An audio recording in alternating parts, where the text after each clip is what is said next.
ধীরে ধীরে চিরচেনা রূপে ফিরছে বন্দরনগরী চট্টগ্রাম। ভোর ৬টা থেকে রাত ৮টা পর্যন্ত ১৪ ঘণ্টা কারফিউ শিথিলের সময়টুকুতে আগের মতোই কর্মব্যস্ত সাধারণ মানুষ। আন্তনগর ট্রেন চলাচল বন্ধ থাকলেও বাকি যানবাহন চলাচল স্বাভাবিক। খামেরা তো দাগ হয় কিভাবে? এই যে ভাবি, দাগও যাবে রাগও যাবে। নিন চাকা সুপার হোয়াইট। চট্টগ্রাম মহানগরীর অভ্যন্তরীণ এবং জেলার সব রুটে সকাল থেকে চলাচল করে সব ধরনের গাড়ি। ১৪ ঘণ্টা কারফিউ শিথিল থাকায় জনজীবনও অনেকটাই স্বাভাবিক। দিনভর সবার মধ্যে দেখা গেছে কর্মব্যস্ততা। কারফিউর কারণে আগের কয়েকদিন বের হতে না পারা অনেকে সেরে নেন প্রয়োজনীয় কাজ।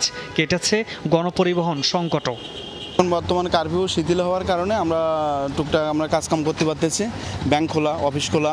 যাত্রী নাই তো, যাত্রী আমরা জায়গায় জায়গায় বসে থাকি, যাত্রী গলির মুখে মুখে বসি, কিন্তু যাত্রী হচ্ছে না। কিছুটা বাইর হচ্ছে এবং স্বাভাবিক কাজকর্ম করার চেষ্টা করতেছি আর কি। এখন সবাই কাজকাম করে, সবাই তো খেটে খাওয়া মানুষ, আমরা আমাদের ভালো লাগতেছে। ছোট বড় সব মার্কেট, বাজার, দোকানপাট খোলা।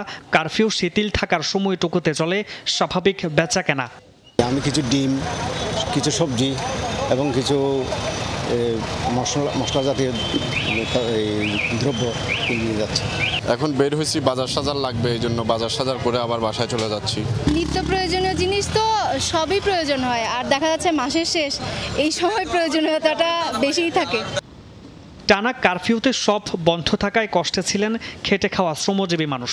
জনজীবন ধীরে ধীরে স্বাভাবিক হওয়ায় স্বস্তি ফিরছে তাদের মধ্যেও। মানুষের যেভাবে আগে যেভাবে কর্মক্ষেত্র ব্যস্ততা জীবনযাত্রাটা ছিল, সেরকম ব্যস্ততা জীবনযাত্রায় মানুষ আছে। আর যার দরকার নেই সে বাইরে হচ্ছে না, আমার দরকার আছে আমি বাইরে হচ্ছি, কাজ আছে কাজের জন্য বাইরে যাবে, কাজ করছে। কোনো ধরনের অপ্রীতিকর অবস্থার মধ্যে তো পড়তে হয়নি, তো মোটামুটি জীবনযাত্রা স্বাভাবিক। চট্টগ্রাম থেকে ঢাকাসহ সব রুটে দূরপাল্লার বাসও ছেড়ে যাচ্ছে সময় মতো।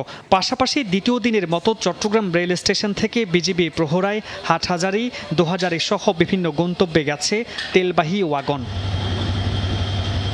মামুনুর রশিদ, যমুনা নিউজ, চট্টগ্রাম।